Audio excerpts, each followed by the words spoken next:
10वी हा प्रत्येक विद्यार्थ्यांच्या आयुष्यातील महत्त्वपूर्ण टप्पा असतो। 10वीचा निकाल लागल्यानंतर 11वीच्या प्रवेशासंदर्भात विद्यार्थी असतील, पालक असतील, त्यांची खरं तर धावपळ सुरू होते। मात्र यावर्षी प्रवेशासंदर्भातील सरकारने ज्या अटी टाकलेल्या आहेत त्याच्यावरती पालकांची आणि विद्यार्थ्यांची कमालीची नाराजी आहे। काही पालक सध्या आपल्यासोबत आहेत, आपण त्यांच्यासोबत चर्चा करणार आहोत। सध्या 11वी प्रवेशाची धामधूम सुरू आहे, तुम्ही त्या प्रवेश प्रक्रियेमध्ये सध्या आहात। काय खरं तर तुमचं म्हणणं आहे आणि कशामुळे तुम्ही नाराज आहात?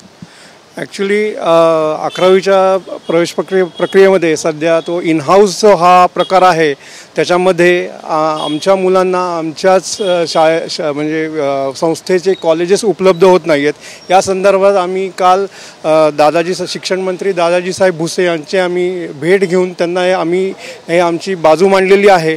परंतु आज 24 तास उलटून गेलेले आहेत आणि त्यांच्याकडनं अजूनही काही सकारात्मक आम्हाला प्रतिसाद मिळालेला नाही।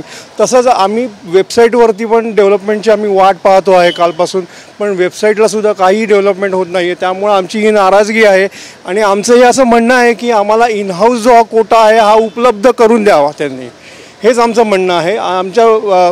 आमच्या मुलांनी जी तयारी केलेली आहे आणि जे त्यांच्या शाळेकडनं सांगण्यात आलं होतं की हा इन हाऊस कोट्यांना आम्हाला उपलब्ध करून मिळणार आहे, तर तो यावर्षी नाही आहे, त्यामुळे आमची नाराजगी आहे।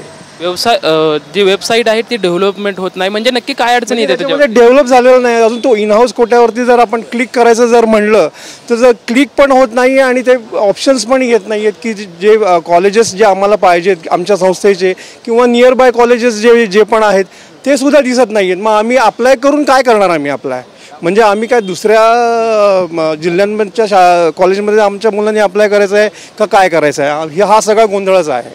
आणखी काही पालक आहेत, आपण त्यांच्यासोबत चर्चा करणार आहोत।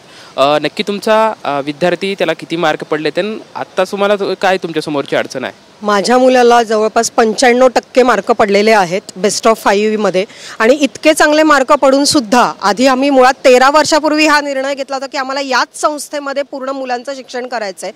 आणि हा 13 वर्षापूर्वीचा निर्णय आम्ही आजही त्याच्याशी अगदी घट्टपणे चिटकून आहोत। मुद्दा असा झाला की आम्ही जेव्हा ॲडमिशन प्रोसेस 3 दिवसापूर्वी सुरू केली तेव्हा आम्हाला कुठल्याही माध्यमातून सांगण्यात आलं नाही की तुम्हाला इन हाऊस मिळणार आहे। जेव्हा आम्ही फॉर्ममध्ये लॉग इन केलं तेव्हा आम्हाला कळलं की आम्हाला इन हाऊस ॲप्लिकेबलच नाही आहे। मग आम्ही आमच्या फर्ग्युसन कॉलेज जिथे फेलिसिटेशन सेंटर आहे तिथे जाऊन चौकशी केल्यावर असं लक्षात आलं की तुम्हाला इन हाऊस ॲप्लिकेबल नाही, आणि ह्याचं कारण की शाळा आणि कॉलेजेस हे वेगळ्या कॅम्पसमध्ये आहेत। आता हा काही पालकांचा काही कन्सर्नच असू शकत नाही। बरं, हे आधी कुठेही आम्हाला सांगण्यात आलं नाही आणि अचानक ही आमच्यासमोर आलेली दुविधा, आणि त्याच्यासाठी आता आमच्याकडे रडत राहण्याशिवाय काहीही पर्याय नाहीये। आम्हाला कुठल्याच प्रकारे कोणीही दाद नाहीये देत नाहीये आणि आम्हाला समजतच नाही की आम्ही काय करायचं। आता वेगळ्या पालकांनी वेगळ्या पद्धतीने आम्ही प्रयत्न करतोय, पण कुठूनच काही आम्हाला सकारात्मक प्रतिसाद मिळत नाहीये। शिक्षण मंत्री दादा भुसे यांची पण तुम्ही सर्व पालकांनी भेट घेतली होती, त्यांना तुमचं म्हणणं मांडलंय, पण काय प्रतिसाद आणखी आलेला आहे का? दादा भुसे सरांनी आमच्या ॲप्लिकेशन जे दिलं त्याच्यावरती रिमार्क लिहून ते सचिवांकडे फॉरवर्ड केलं होतं, पण त्याच्यानंतर आम्हाला असं वाटलं होतं की एकीकडे की आता काहीतरी, कारण आम्ही हे घाईवरती का आहोत। मुळात 3 जून हा शेवटची तारीख आहे, त्याच्यामध्ये शनिवार रविवार सोडला तर हातात फक्त 2 दिवस आहेत आमच्या, आणि या ज्या पद्धतीने ज्या स्पीडनी हे व्हायला पाहिजे ते होतच नाहीये। आणि मग 3 जून नंतर हा कुठलेही निर्णय आले तरी पालक शेवटी व्यतीतून जे कॉलेज मिळतंय तिथे ॲडमिशन घेऊ शकतात, पण दुर्दैवाने कदाचित असं होऊ शकेल की आमच्या पुण्यात सुद्धा ॲडमिशन होण्याची एवढ्या मोठ्या मार्कांना सुद्धा खूप शक्यता कमी आहे। सध्या 10वीचा एक विद्यार्थी पण सध्या आपल्यासोबत आहे। 10वीचा निकाल लागलाय, प्रवेशाची आता मनामध्ये तुझ्या घालमेल सुरू आहे, काय प्रवेशासंदर्भातल्या अडचणी येत आहेत? पहिली गोष्ट तर ज्यावेळेस आम्ही शाळेमध्ये होतो त्यावेळेस आमच्या स्कूल टीचरांनी आम्हाला सांगितलं होतं की तुम्हाला चांगले मार्क पडले तर तुम्हाला इन हाऊसमधून आपल्याच कॉलेजेसमध्ये म्हणजे FC असू दे किंवा BMCC असू दे तिथं तुम्हाला इझिली ॲडमिशन्स मिळतील, आणि आम्ही त्याच्यासाठी खूप प्रयत्न पण केले। आम्ही चांगले मार्क पाडले, आम्ही आमची मेहनत घेतली, पूर्ण वर्ष त्याच्यामध्ये घालवलं, पण आता शेवटी आम्हाला असं मिड ॲडमिशन प्रोसेसमध्ये कळतं की आम्हाला ॲडमिशन मिळणार नाही आहे इन हाऊसमधनं। त्याच्यामध्ये आम्हाला खूप वाईट वाटतं, कारण की आमचं पूर्ण जे मेहनत ती सगळी वाया गेलेली आहे। चांगल्या कॉलेजेसमध्ये आम्हाला ॲडमिशन मिळत नाही, ह्याचे आम्हाला फक्त वाईट वाटतं, आणि हे फक्त तुम्ही लवकरात लवकर करा आणि इन हाऊस आम्हाला ॲप्लिकेबल करून द्या, एवढंच आमचं म्हणणं आहे। आता ज्या संस्थेमध्ये किंवा ज्या शाळेमध्ये शिकत होतात त्यांच्याशी संपर्क साधल्यावर, त्यांच्याशी बोलल्यावर त्यांचं काय उत्तर येतंय? ते म्हणतात की हो आम्ही प्रयत्न करतोय, आमच्या बाजूने आम्ही प्रयत्न करतोय, एवढाच आम्हाला दिलासा देत आहेत, पण मला माहीत नाही की काय करत असेल। आमची शाळा नक्की आमच्या विद्यार्थ्यांचं कल्याण करण्यासाठी प्रयत्न करतच असणार आहे, पण पुढं त्या दादा भुसेंनी पण काहीतरी केलं पाहिजे असं आमचं म्हणणं आहे. आणखी काही पालक आहेत, आपण त्यांच्यासोबत चर्चा करणार आहोत. खरं तर तुमच्या मनाची जी द्विध्वा अवस्था झालेली आहे आम्ही समजू शकतोय.